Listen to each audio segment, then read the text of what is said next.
On this episode of Industry Relations, Rob and I discuss Landian, Amara's Law, online dating, agent count, and capitalism.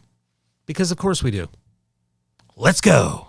This is Industry Relations, a podcast that's at the intersection of real estate and technology from an insider's perspective, with Rob Hahn and Greg Robertson. Hi, everybody. This is Greg, and I wanted to give a quick shout out to our newest sponsor, CoreLogic. There has never been a time when it's been more crucial for real estate agents to demonstrate their value to their clients, and CoreLogic has all the tools for them to do so. One Home has generated over 17 million unique users who are exploring listing and neighborhood data. Their invitation-only client portal has also amassed 2.3 billion listing views, and their new photo AI search helps turn clients' visual aspirations into reality. For agents on the go, there's MLS Touch, which is their top-rated real estate app in the App Store, which gives agents instant access to critical MLS data wherever they are, and also can be branded for collaboration as a client version. Next up is RealList. RealList gives agents expert level analysis of properties, which helps their clients make smarter decisions and also can help them with their lead generation efforts. All of this is underpinned by Matrix, the industry's leading MLS system. Currently, CoreLogic is rolling out Matrix 12, which will have a brand new interface that works perfect for mobile and desktop. Lots of great stuff happening at CoreLogic. Don't forget an update from your favorite rep, whether that's Rick, Todd, Kim, Lauren, or the rest of the crew, or visit their website. You can look at the link in the show notes. My thanks again for CoreLogic for sponsoring Industry Relations. Hey everybody, welcome to another episode of Industry Relations with Rob and Greg. This is your co-host, the notorious Rob, and as always with me, the fabulous Greg Robertson. I'm finally in my studio back. I mean, because yes. It's been last month was crazy. I think I was in Seattle, Vegas, Chicago, and New York dropping off coal, and I was supposed to go to Nashville, which got kind of postponed. So I'm still catching up with everything. So good to see you. Meanwhile, I got travel coming up this month, so I think I've got nothing this week, thankfully. And then next week's Vegas, but Blueprints in town, and then Chicago, and then Chicago. So boom, lots of travel. Boom. What are you doing in Chicago? Interesting. You know where I'm not going to speak. I'm pretty sure I'm banned from that building at this point. That's funny. Yeah. Hey, what happened to the light there? Just kind of went dark. Oh, okay. It's just camera. Yeah. So in any event, I know Riz Media just happened, but neither of us were there. I think we'll probably wait to talk about kind of the fallout from that. Although I did end up writing something about it. Maybe we'll touch on it today. But there's those news items that we skipped over, Yeah. And I know there was one that you wanted to discuss. So hit us. What's up? Yeah. So I think, where was I? I might have been on the way to the Pearl Jam concert, at Wrigley Field when I was out there. And I saw on the Twitter feed came up that Sitzer, one of the Sitzers who was involved in the lawsuit that we're all freaking, involved. No, the actual guy, Josh Sitzer. Yeah, the actual guy. They launched themselves a real estate brokerage, right? And I'm like, these fuckers. So they sue the industry, and then they're going to show us how it's done, right? Because they know all the new rules. And what kind of innovative new model and things they've got? And I think it's called, what was it, Landian, right? Am I right on that? That's right. Yeah, That's right. And it is a technology platform providing AI-driven services to facilitate real estate transactions. I think when you take off all those kind of buzzwords, you end up having basically a flat fee or a la carte brokerage, right? Sure. Yeah. So this is in the vein of the purple bricks and other kind of these discount things that the industry keeps on trying and not having any success with, right? Sure. I mean, we'll see. Like, maybe things are different now, right? So, the AI, like, okay, yeah, sure, whatever, right? And I don't want to say whatever, because I just literally published a post last night talking about something called Amara's law, right? Which is, and technology people are very familiar with it, right? Which is that we overestimate the impact in the short term, but we really underestimate the impact in the long term, right? And it goes At the both 1 year, ways. 10 years, or whatever the heck. Yeah. Exactly, right? So Yeah. like, we go, oh, EVs, and we overestimate what it's gonna do, right? Like, oh my God, it's gonna replace everything, and then reality hits. So like, oh no, it's gonna be total crap, and then we'll see, right? So, and it goes in reverse. Like people underestimate, they'll go, oh, this is gonna be nothing, but in the long run, like it's gonna change everything, right? So we don't know. Like something could happen. Having said that, you're kind of right, right? It's just a novel flat fee sort of per service. I think it's like $49 for a showing, right? And then $199 for offer prep session, right? Sort of like a I mean, I yeah. and then flat fee of $1,800, right? And then additional service a la carte. Like, okay, I mean, it's gonna appeal to somebody, right? It's gonna appeal to Yeah. somebody, Yeah. I mean, it did appeal to others. I guess nobody can really make a go of it. And maybe because of these new changes, the right? settlement rules or whatever, they have they obviously think um, they have an advantage Right. here. I mean, I was at first like thinking in my head, well, these guys are taking that money they got from the settlement and opening this thing up, and then I realized, well, it's like No, $12, so right. it can't be that, right? It's not. It ain't that. Um, and I look. I do think it is a mistake, though, right? To just kind of like write them off simply because purple bricks. Others have tried it and never succeed. Yeah, because those others were operating in In the the old world, cooperative compensation world. right? We're now in the new world. We're like a month into the new world, and we don't know exactly what it's going to do, but Not even a month, there's a yeah, chance, right? yeah. Like homie just filed a lawsuit, right? And everyone's like, yeah, well, I guess this is going to be not everyone, but a lot of response I've seen online is like, well, they got to do something to make money, right? Right. And I'm like, yeah, but see, that's actually the exact point that they're trying to make in the lawsuit, right? Was that we couldn't make money because you fuckers made the field anti-competitive, right? So look, maybe now that we have these new rules, can Homie make money now? We'll see. Can this Landian make money now? We'll see. Because at that point, we kind of have to say it's not up to us, right? It's not up to the industry. It's not the MLS. Right now, it's going to be, do the consumers actually want this? Yeah. And if they don't, guess what? You're going to fail. If they do, hey, guess you're going to make some money. It's Yeah. it's sort of that. So Yeah, it's funny because I was at this kind of client appreciation thing for my attorney. They yeah, were holding at their office. They had us meet at his office, and he's an attorney. He's like, and obviously we work together, right? And he's like, okay, you're the real estate expert. I've been reading all this settlement stuff. So what's going on, right? yeah. And it is. He says, so I don't have to have any sort. So the thing that I think is kind of odd is I have to have an agreement to go see an open house or see a house. I'm like, well, it's not exactly that. It's open house is Yeah, cool, but yeah, showing a house is a bit different. yeah, He just thought that was the oddest thing in the world. I mean, yeah, so I'm gonna say no. I'm gonna say no. I don't want to sign that. yeah, What's gonna happen to me? yeah, yeah, Well, you're not gonna be able to see the house. You're gonna have to call the listing agent, yeah. and I guess at that point the listing agent still, do they have to have an agreement with you? No, No, yeah, they don't have to have one. So no. do that, but then that's a little bit of friction for you.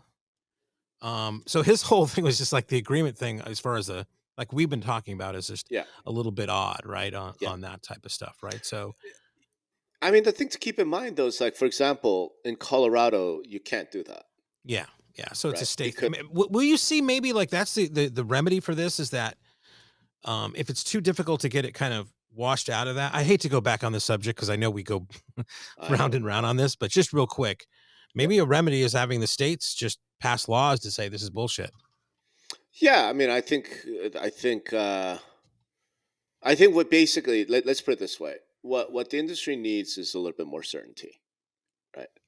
Like at this point, it's unclear what the rules of the road are, and the agents that are out there kind of making the mistake of saying, well, now the new law is you have to sign this buyer agreement.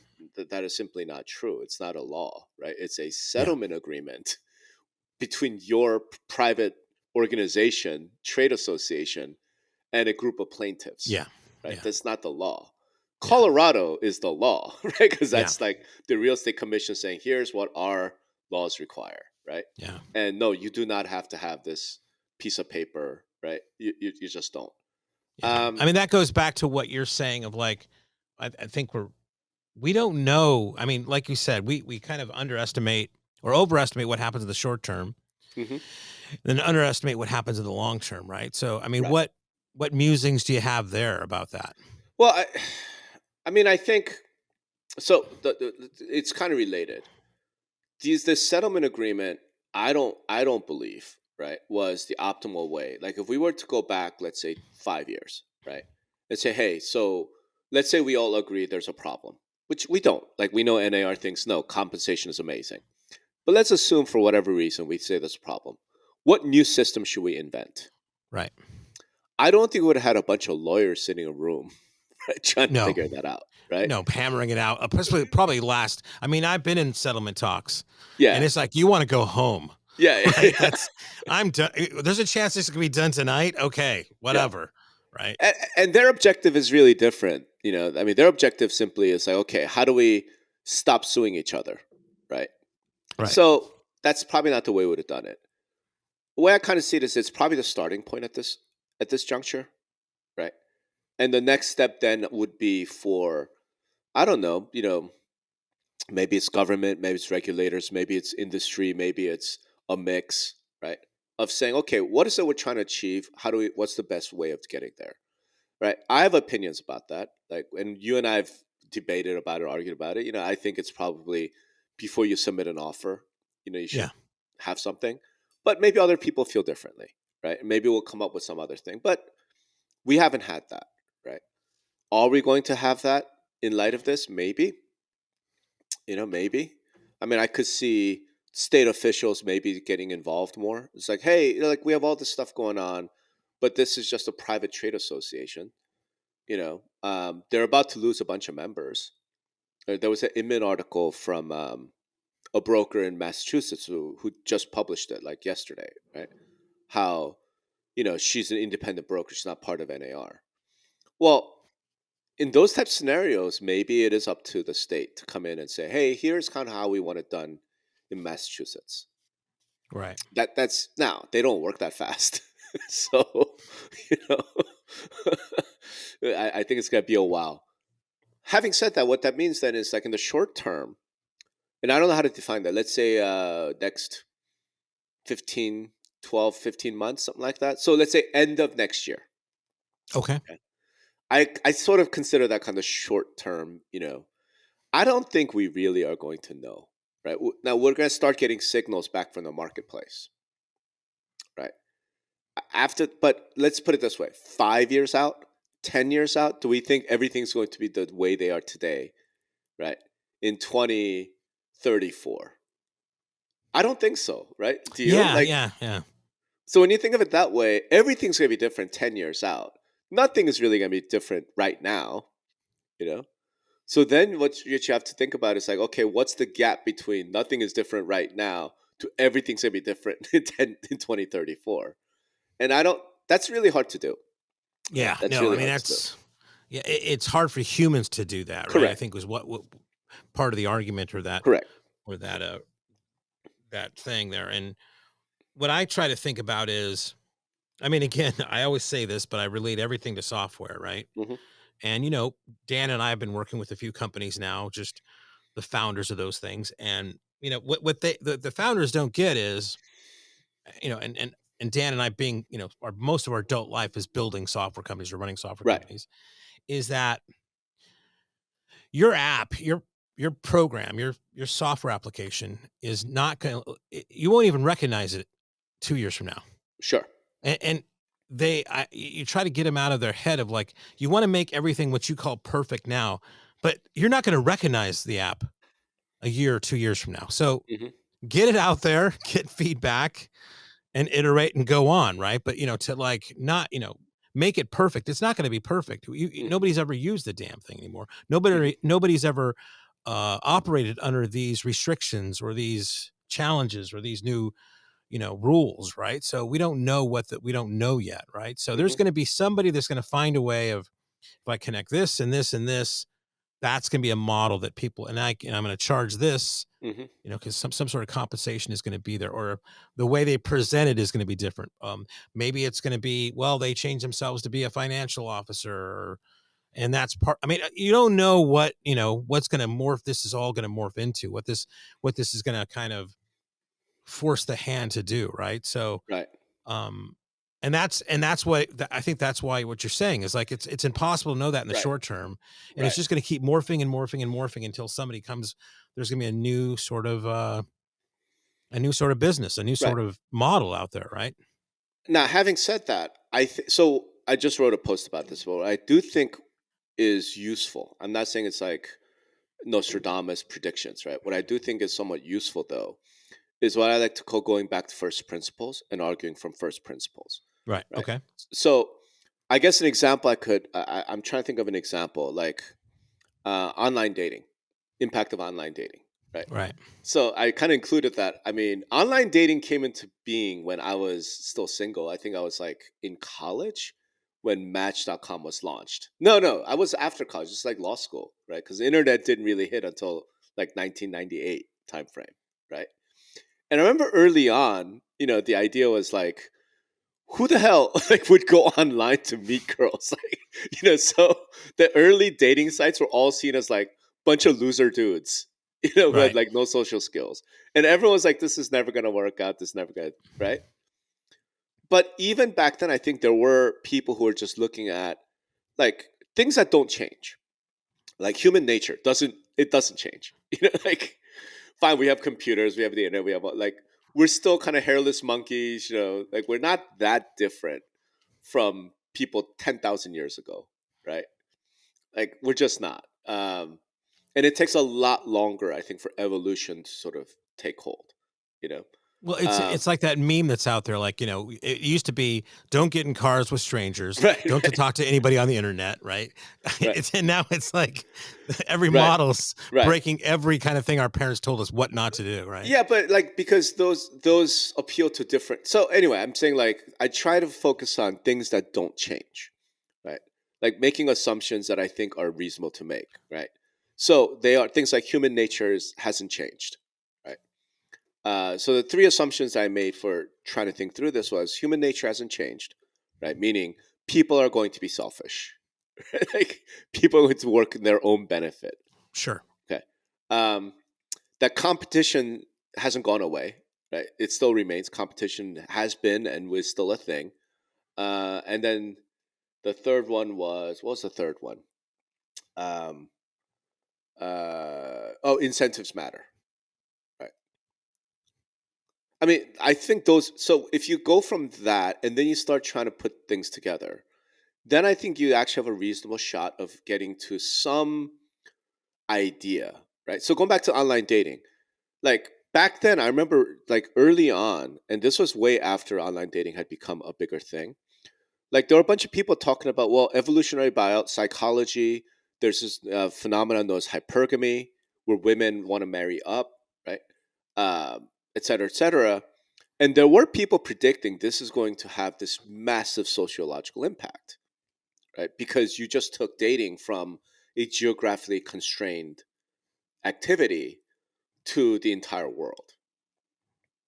Okay. Okay. And so this was very, very early, I like mean, before, dating somebody in Japan? Is that what you're talking about? kind of. So the idea was, and what they said is, okay, look, the fundamentals are things like psychology, right? Women always want to marry up, right? But in before the internet, before all that, like who are the guys you would meet? They would be living in your town. They would be people you see in class, or they'd be, like they would be around you, right? You're not likely to meet a guy from 100 miles away, right? Right. I mean, I guess to me, let me just, should I let you keep going or you want me to comment on that? Well, so I'm just saying, like, so if you say once this technology removes that geographic barrier where they could meet each other online, right? So have a Now, relationship online, you mean? no, like meet each other, right? And then he'll drive or she'll drive or whatever, right? My point is that what it did is expanded the pool dramatically, right? Sure. I mean, Dramatically. yeah, it did, but I mean, I just argue that, you know, I don't think, long-term relationships are not the best relationships to kind of what people want, right?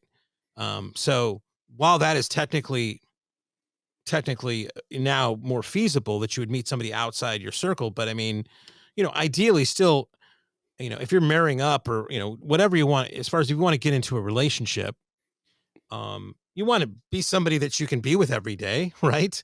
I mean, that would be the ideal thing that you could spend time with. I mean, Hmm. in a physical setting.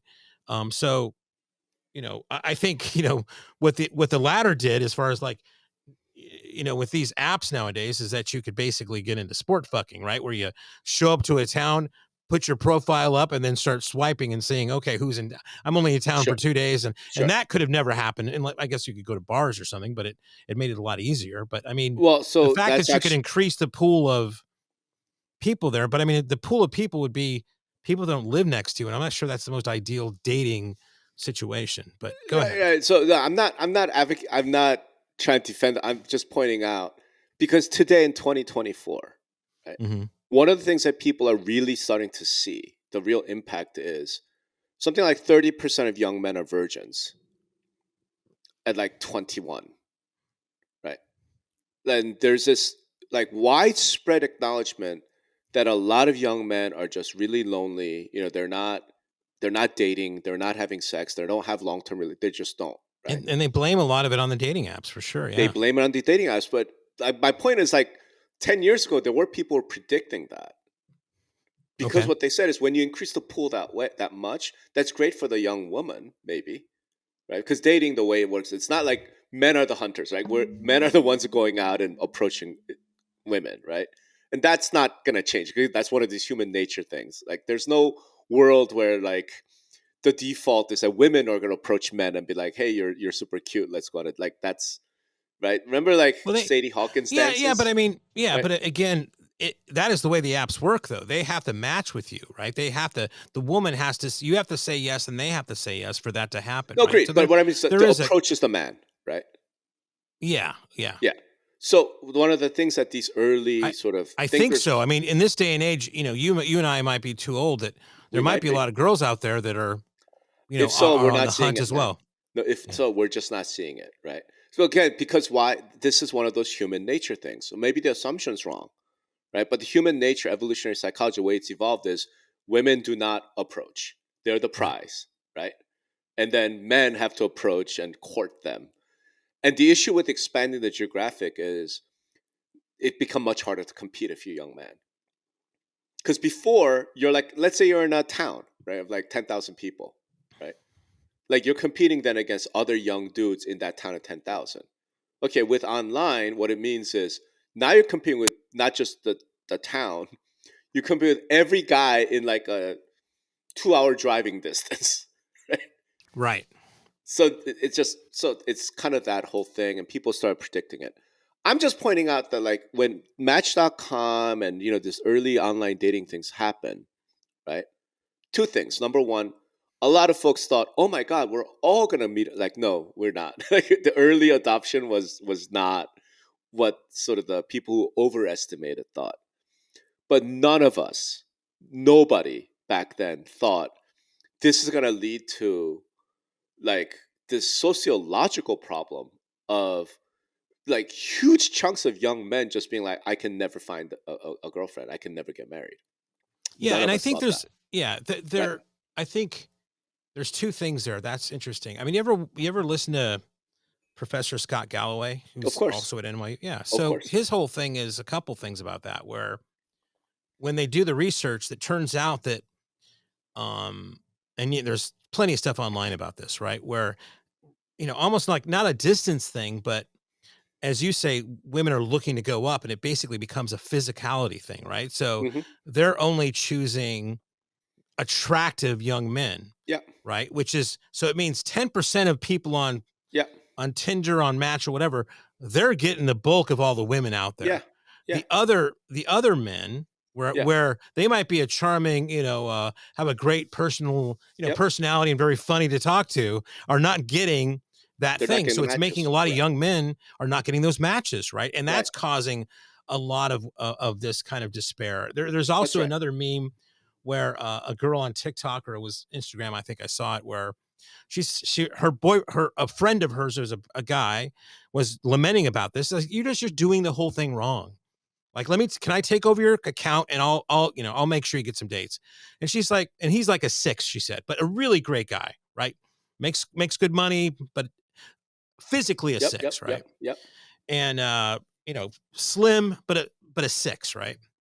And she's like, after 3 days of being this mid guy, she wanted to stop being a guy anymore, because it was depressing, because no women would reach out to him. And she knew what a great guy he was. It just wasn't, it's just this, the way you present, the way these Right. things work, and they're so conscious on the photo, right?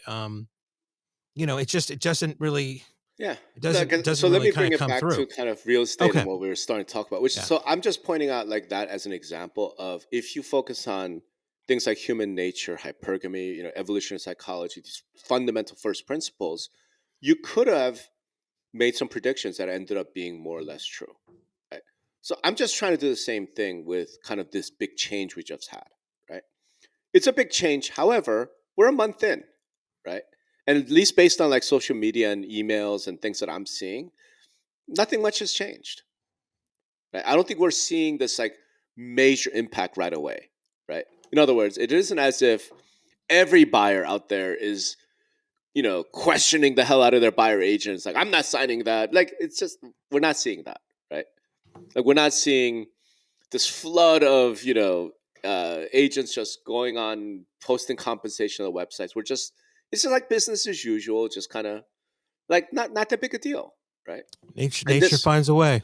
well, so that's short term though. It's like, it's not that big a deal, right? And I'm going, yeah, but we both agree 10 years from now, it's not going to look anywhere like anything like what we have today. So I'm just saying, okay, how do we even try and approach that 10 years out thing, right? So I go, okay, fine. If the fundamentals are competition exists, human nature hasn't changed, and incentives matter, what does that look like, right? So, like a Landian, is that like, how do you assess that, right? Mm-hmm. Okay, so competition matters, so they're going to be in it. Human nature hasn't changed, and then, right, incentives matter. I think if there's a weakness to Landian, that business model, is the human nature hasn't changed, right? And we've talked about this before. I think there's something in human beings, something in all of us, where we're making a major decision, we want somebody to approve of that decision, right? It like, what kind of job should I do? What should I go to college? Or who should I marry? What house should I buy? I think we all have this like inbuilt psychological need for others to approve of our decision, right? Yeah, I mean, two things there. I think any major decision, and Right. also if the decision is something that we make infrequently, which is exactly into real estate, right? Because it might be major, but if we're used to making major decisions every month, we might have a little bit more comfort level. But the fact that it's a major decision and it's infrequent, I think, Right.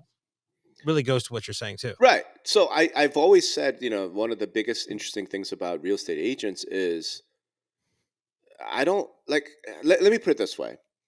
If we have to justify the value of a real estate agent, right, based strictly on transaction management, or, and this is the argument we get from the other side, right? Or finding a house, like, they don't do that anymore. Like, Right. that's not Yeah. where I the mean, value is, and right? that's a lot of the people say that. Like, I think 1,000 Watt and some others are Yep. saying, no, you can go find your house. That's, it's very easy to do that. Go do that. That's Right. not what I do. Right. Right. So that's the Right. narrative's change. A lot of smart Right. agents are changing that narrative. Right. Right. Right. Right. So when you get down to, okay, if the value is not in you're finding a house for me, if the value is not, and then there's the people who are like, my value is as a negotiator. It's like, really, like, really, like, how much training do you have in negotiation, right? You know what I'm saying? Like, it isn't as if real estate schools or brokerages are conducting weekly seminars on negotiations, and like these people aren't FBI hostage negotiators for the most part. Do you know what I'm saying? Like there's that. They're not labor negotiators having to face off against the NBA or something. Sure, sure. So it might be some of that, might not be. I think the real value is that approval. I think the real value is that the buyer, the seller, the human beings, we have this need for an expert or someone we perceive as an expert to approve of our decision. That can't be delivered by major decisions. Right. Yeah. That can't be delivered by tech. Yeah. Right. And it has nothing to do with tech. I think it's human nature. Human nature hasn't changed, right? It's on some things though, right? Not on some major decisions, not everything, right? I mean, can you think of any major decision, more major decision than who you're going to spend your life with? And that a lot of times you're not seeking, maybe you're seeking approval of your friends or whatever, but there's thousands of stories like he's the worst for you, girlfriend, right? Or your parents not approving or whatever else. And they still make those decisions, right? Sure. Yeah, I mean, there's some examples there, but I think overall you're correct. Yeah, sure. And I think the case where people go against the wishes of their friends and family to marry someone, it's very rare. Like the Romeo and Juliet thing, I think is highly overblown. I'd say it's romanticized because it's so rare. We're like, oh, look, true love. I think in reality, like in real world, if everybody around you is like, she ain't the one, dude, Yeah, he's gonna move on. Same thing. He's not good for you. Most of the time, like 99% I think is gonna be like, it's not gonna work, right? It's not. So again, like whether it's that or buying a house, or for that matter, like buying a car, which we do much more often, right? We still want, yeah, like, like we're gonna talk to our friends about it. Hey, man, I'm thinking about getting this. What do you think? And or maybe in a way that's one of the roles of the salesman at the dealership, right? Like, even though we know, just to build that trust. No, like we know in our head that motherfucker works for the dealer. He doesn't have my interest at heart. Like we know that, right? And yet we kind of want somebody to be like, "Oh no, that's a really great choice." Right? Yeah. Like, oh yeah, you get that Honda. Smart. Oh man, you're really, that's the rare model, right? Woo! You're getting a hell of a deal. Out of us. Woo! All right, so I think of it in those terms, right? Now, here's the thing. If we think of it in those terms, let me ask you this. I'll just ask you and see what you think. What do you think the average buy-side commission is in 2034?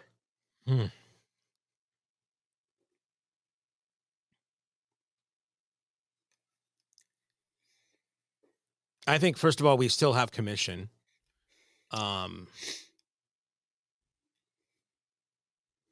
Right. So what are we saying? Is it? Let me get a level set. Let's say it's 2.5% today is the average. Yeah, I probably a little bit more than half of that.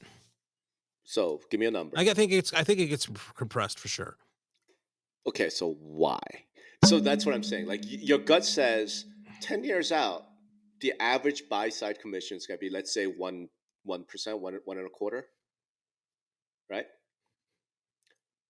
And the issue then becomes, why do you have that gut feeling? Right. So I think what's the mechanism? I think we're probably tech wise. We see it in this estimate right now. I mean, those kind of metrics, like, hey, listen, this is that math and that kind of whole thing is going to get better, right? So the pricing is going to be okay. The price is right. But again, like I had that chapter in my book and I made stickers. Zillow can't smell the cat, right? There's some things algorithms cannot give you, right? And that's where I think, location in itself, is that the proper location? And yeah, price might be settled, just like you're looking for a house might be settled, but there's still somebody that's going to give you that little bit of insight of like, if this is going to be the one for you, whether it backs to a street or not. And I know that's all involved in price and stuff, but what is the best deal you can get? I think, you're still going to have, and again, this is an infrequent purchase, it's emotional, and it's a big ticket price. And I think that's going to, those three factors, as you said, going back to first principles, those things being first principles also are going to lend to having an expert in that kind of, in that thing. Right. But Greg, I'm asking, why do you think buy side commission will be half of what it is today? I probably because as we've seen, like what has been replaced now, right? What we started off with. Now the value proposition of an agent is, well, yeah, go look at the homes. Yeah, I don't do that. You're right. You can go to Zillow, you can go to Redfin, whatever you want to do, right? They've given that up. The internet has come here. There's going to be other things that happen that are going to kind of, I think, erode a little bit. Just like this was on, now this is a little bit easier. Now that's a little bit easier, right? So, and that's going to be driven by tech and some other things. So that they're just chipping away a little bit at that value proposition as we go along. And I'm saying it's going to be not cut it in half, but close to over half. Make sense? I don't wait. So what's the number? Well, if you're saying it's 2.5%, and I'm saying it's on average today. Yeah, so it's I don't know, 1.25. I don't know, 1.25 plus another basis points or whatever. Right. So that's what I'm getting at. Like your gut feeling. And here's the thing: everyone listening to us right now, if they were, everybody I think has been saying that commissions aren't going to be compressed, right? So right. What I'm saying is everyone just has that gut feeling, right? And I think we should all trust gut feelings. Our gut feeling says 10 years out, commissions going to be half of what they are today. Okay. What I'm saying is, what's the step? Think through the steps by which we get to that half. Do you see what I mean? Yeah. So here, I'll give you my take. I think the reason why I agree with you, I think it's going to be probably around between 1 and 1.5%, I think. And I agree with you. I think it's not like agents going to go away, like because that human nature need to have approval. But I think the way it gets there, to me, the most important is competition, right? So when you think about it, like, I don't know about where you are, but here in Vegas, there's a very large brokerage. Their big thing is 1% listings, and it's been for a while. And like I've mentioned it, like they exist everywhere in the United States. Redfin. Right? This is not some rare thing, right? The 1% listing brokerages, and they're having success. Like they have enough money to put up billboards all over town because some sellers want to save money, and they're like, 1% is good enough, right?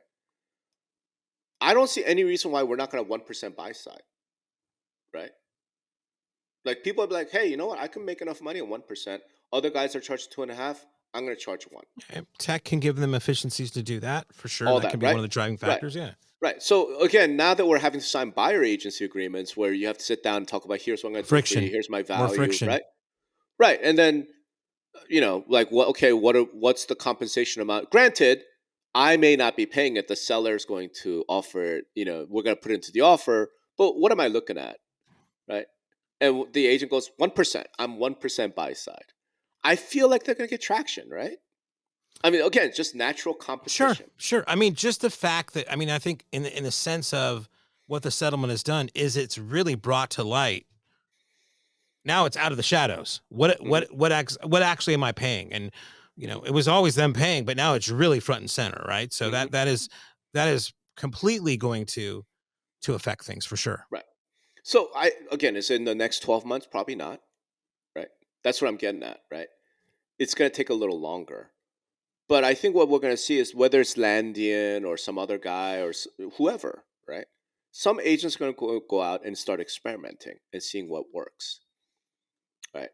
And ultimately, it's going to come down to consumer. So I'm saying, okay, then what's the consumer? If I'm a consumer and I'm talking to 2 buyer agents and I don't know anything, right? I'm just a regular working class, I'm a teacher, right? Whatever, right? So I don't know all this about real estate. And I'm talking to 2 people. One's like, I charge 2.5. The other goes, I'm charging 1.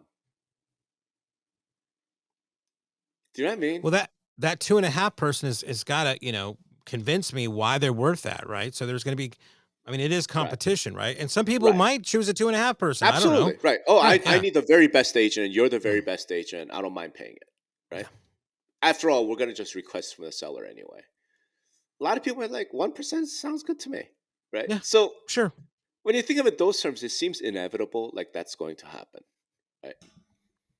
I mean, to me, that's the most interesting things right now. And then, of course, like watching, sort of what the marketplace is saying, right? I do think the signals we're getting to the marketplace right now are not to be trusted. Okay. In Well, other it's words, early. It's early. exactly. I saw tweets and people are asking, so it's been a month, like what are you getting? And a lot of agents like business as usual. All my clients are signing 2.5. They're not even questioning. They know me. I have all this value. I'm like, I wouldn't read into that too hard. you know, like it's way early. Inertia is a real thing. So good for you, right? That's fantastic. But maybe look 3, 4, 5 years down the road and then start thinking like, what's your gut saying? Is your gut telling you you're going to keep making 3%, 2.5%, 5 years out? Well, what it takes is like, there's the idea of 1% as a buyer's comp. Then there's the execution, right? So everybody can say, yeah, got to be great if it was 1%, right? But executing on that consistently and at scale, that's where everything is at, right? So if there's a company that can advertise and say we only do 1% and efficiently and execute that where their customers are happy for consistently over a period of time at a large scale, absolutely, that's Exactly. competition. That's going to Exactly. happen. We just have not seen that happen so far, right? That's right.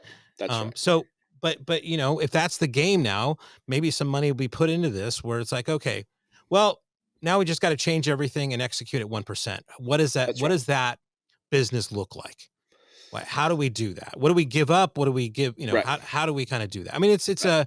it's an Amazon type of play. It's it's all about these, as Open Door used to say, right? I mean, they eat bips for breakfast, right? They've got to really hone in that type of thing. Maybe it has to do more with these attachment rates on other things that they can make on, right? Right. So, I mean, there's, and I think you see the starting of everybody's chipping away at that as they start, right? With Zillow and their mortgages and everybody else and their mortgages and title, right? So, Right. Right. yeah, for sure. I think though you're right, and all that's going to happen. The questions to be answered fairly urgently right now. Like I said, I'm not that worried about agents.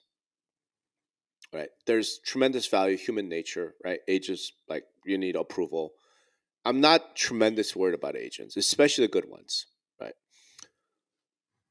I do wonder though, at the brokerage level, right? At the MLS level, at the association level, like, are people thinking through that?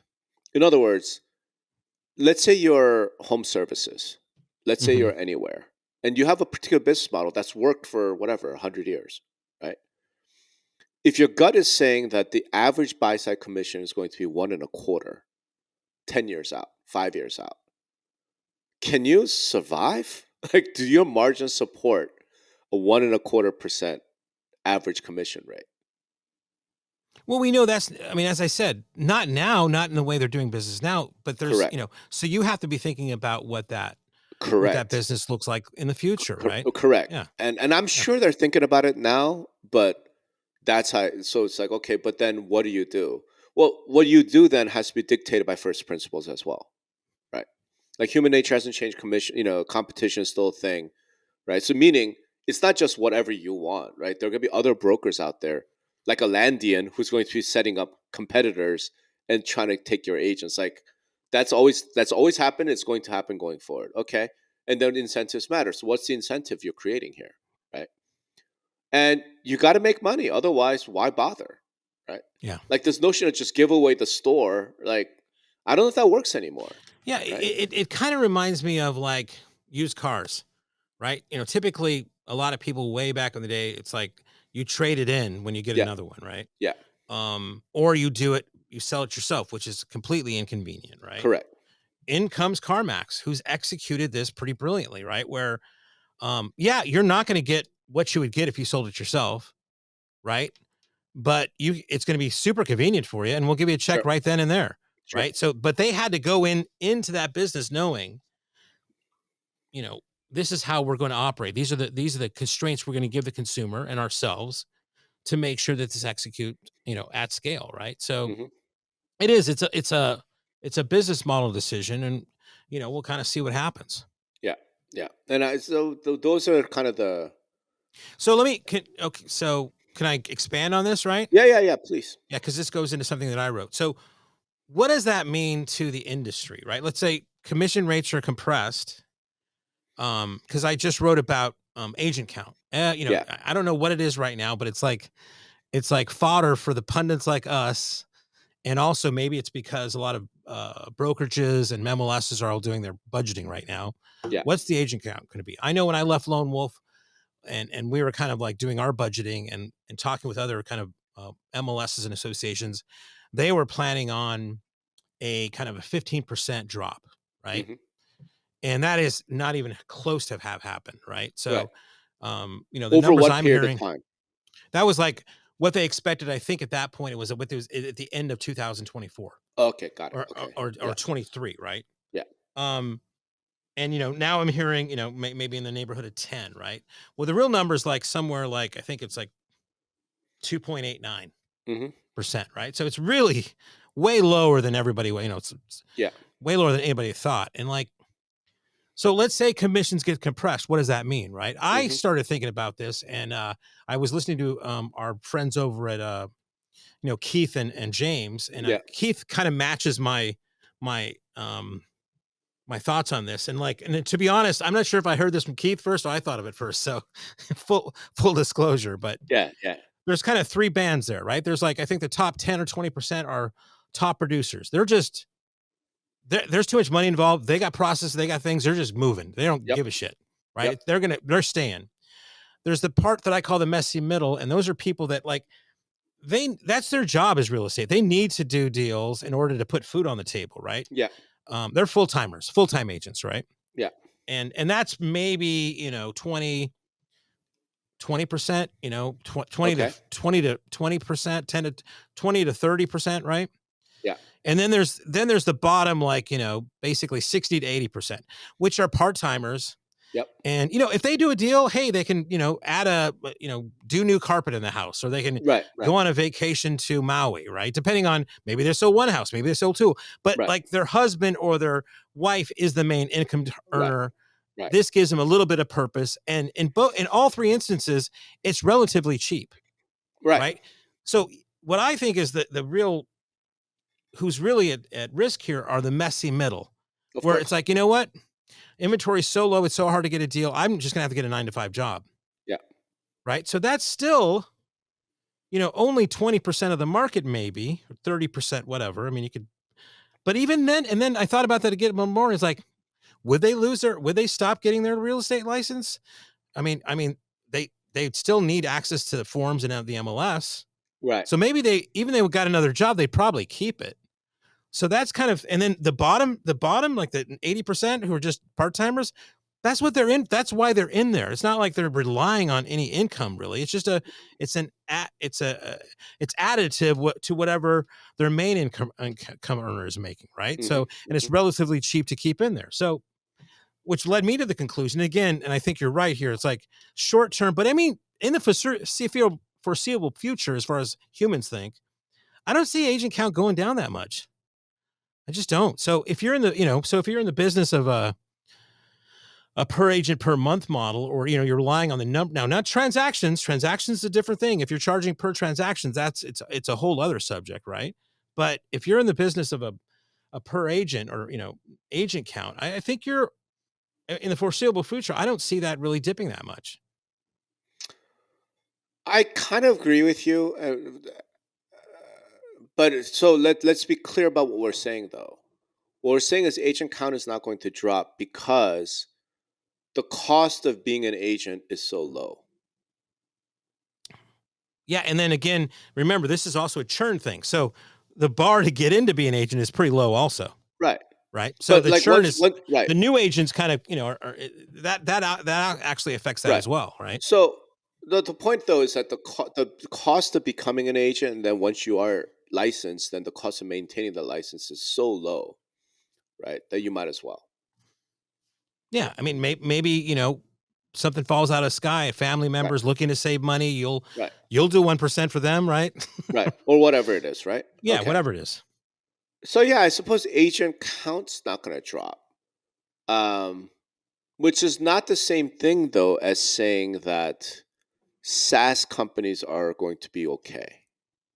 Well, the every SaaS, not every, but there are multiple revenue models in SaaS companies, right? There are some that are usage based, some that are seat based, some that are a hybrid of those, right? So Right. I mean that's all Right. over the But you're the, right. the So I'm tent. just saying, like, okay, so let's say I'm one of these agents. To your point, let's talk about the bottom 60%, right? Yeah, The soccer moms, 60 to 80. Yeah, yeah, right? The soccer moms.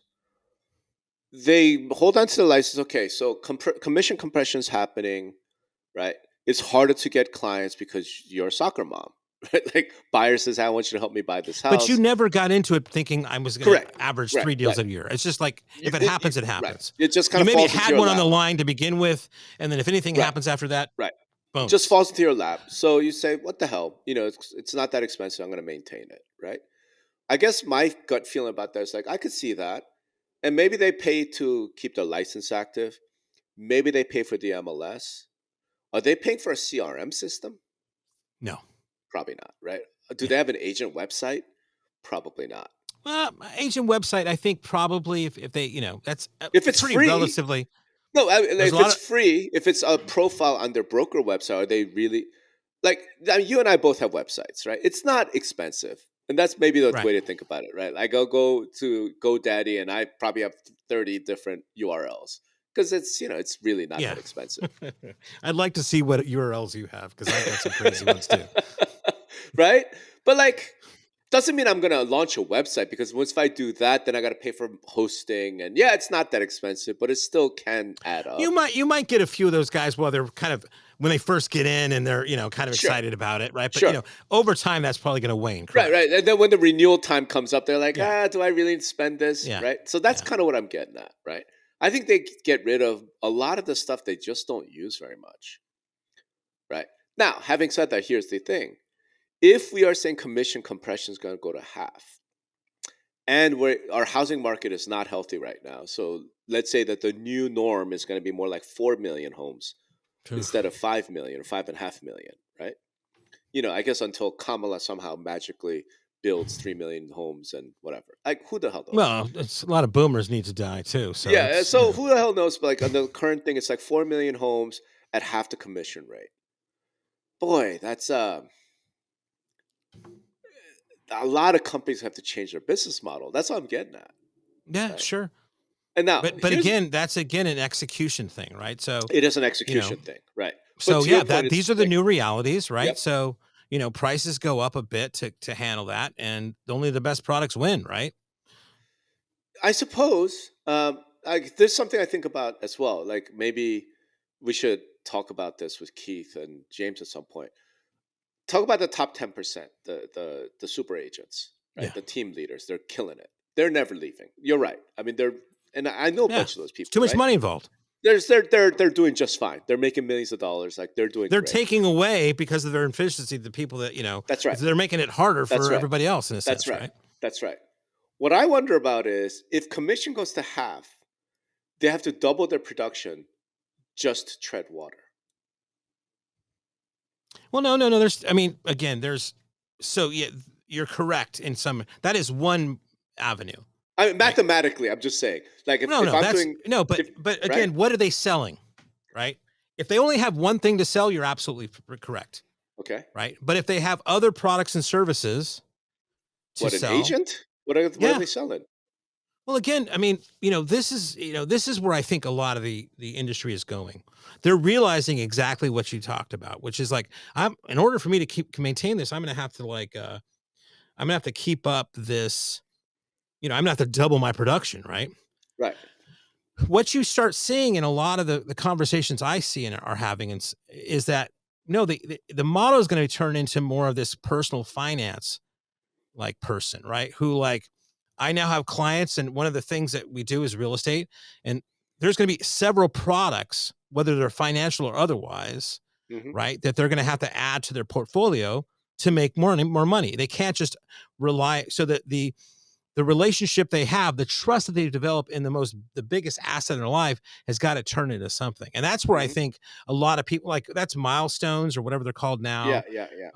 That's one home, CoreLogic has got a product, like, they're all like, okay, here's a dashboard for your house. And then they're going to turn that, keep those ongoing relationships, and then figure out, other products and services to leverage that relationship, instead of just this, as I say, instead of just being roosters, it's purchase. They got to become more hens, keep more involved in their lives and how they stay there, and figure out what are the right products and services I can bring into that. That's where I think a lot of this stuff is going. Maybe, but so what that reminds me though is, so there was a period of time I went back, where I looked really hard at the property management industry, right?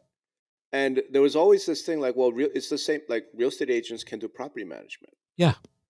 So why don't they? And the issue became, it's really hard to make up $15,000 checks. Yeah, with 150 at a time. You know what I mean? Yeah. Like, it's really, really hard. So I'm just saying, if those $15,000 checks go to $7,500, because we just talked about commission compression, you're a big team. You're making bank. So you do 100 transactions, 15,000. That's a lot of fucking money. You're right. Like, I'm sure they're going to look at. Well, maybe things. it's not property management. I mean, again, man, that's one maybe of something the else. things. Right. Right. Maybe I mean, something again, else. Right. I think I've said this you're before. Gonna have to sell. I'm just saying, you have to sell a lot of whatever the hell you're selling to make up $7,500 per transaction. Yeah. That's all I'm getting at, right? Yeah. I'm not saying it can't be done. I'm saying, like, that's a lot of whatever else you're doing. And so I feel like that's part of it, but the other, like, to me, it feels like they have to take market share. Yeah. I mean, again, and maybe, but again, it goes back to, like, why am I paying you 2.5%? Why am I paying you 1.5%? Right? Yeah. If I'm talking to an agent, is like, real estate, we're going to get you a house. Don't you worry about that. Or we're going to sell your house. But here's what you get for that 2.5%. I'm going to do all these other things, right? And then some of those might be a little bit extra, a little bit more. Sure. Right. So, I mean, it's just a differentiation thing. And again, it's about the execution, right? Like, everything we're talking about here. Yeah. So, if it gets compressed, I mean, that's unfortunately, that's capitalism. Right. So, I agree. There's nothing we can do. We just have to kind of adjust and make it happen. Right. So it's not, it's not an if, it's a when. Right. So, no, I agree. I'm just saying, look, it's a math problem in a certain way, right? This many homes sell. This is the price point. This is the, commission rate. If we're saying our gut feeling is telling us that 10 years out, that commission rate is going to be half, right, of what it is today because of the changes we're dealing with. Okay. I'm just saying it's a math problem. I'm an agent team. I have 50 agents. I've got whatever. I do 200 transactions at that, whatever, $15,000 per transaction. Math problem says, okay, as this one variable changes, I have to make that up somewhere else, or I have to start cutting people, right? So I don't know. I have to adjust to competition or I die. Right. Welcome to the United States of America. Exactly. Right? Exactly. And I think in the short term, we're not going to see any of that. Right? Yeah. Right now, today, in the short term, I think we're going to see every agent try to justify 2.5%, and here's why, and here's my value. And it's like, we'll see. We'll see what the market says. We'll see what the competition is, right? I have said, though, that if it comes time to proving your value and all you have are words, it's going to go real hard for you. Yeah. Right? But why am I paying 2.5%? Well, I'm this wonderful agent. I treat my clients like family. Every agent can say that. You have to show up with, 94% of my clients get their house, and I save them 7% from list price on average, and blah, blah, blah. Like, you have that and stats. I mean, I do think that. Bless you. So, thank you. It goes back to your first principles thing, and I think maybe this is the gem in this. If an agent is successful, right? And again, I'm talking about in the future because it is more roosters than hens right now. That they've developed that trust. If they've got your trust because you got them into a home, right? I think that their agents, in a sense, are not leveraging that trust the way they could.